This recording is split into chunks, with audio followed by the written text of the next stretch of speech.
Yeah. I want to ask, what comes to your mind when you think about Africa? I'd say like traditions. Tradition? Yeah. Okay, what about you? I think of dry like climate and like starving people. Unfortunately, Say it again. I think of like a dry climate and like starving people. Unfortunately, Okay, starvation, right? And dry climate. Oh my goodness. What about I'd say probably the whole South African like apartheid and Nelson Mandela stuff I learned about very recently. Oh, wow. What about you?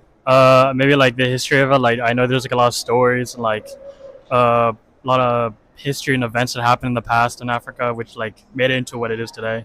Oh, great. Is that the only thing you think about Africa? Have you had any African friend or have you eaten any African food? What else is it you have about Africa or you know about Africa?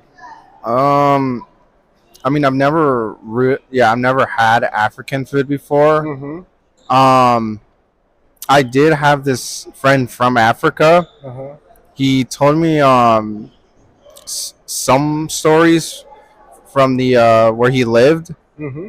and it sounded pretty interesting. That's why tradition came up in my mind because he also taught me all the traditions they used to do back in his back where he used to live in Africa. Yeah. Mention one of the traditions. Yeah, I'd say the dancing. Yeah. Okay. Okay. So you mentioned starvation and Yeah. dry land. Where did you see that? I see a lot of it on like YouTube and just generally the internet because unfortunately all I see about Africa is not a lot of the culture. I see a lot of just charity fundraisers for it. Oh no, man. What about you? No. I've talked to some people who are ethnically African, but I've never talked to anyone who'd actually been there before. I've never had African food as far as I can remember.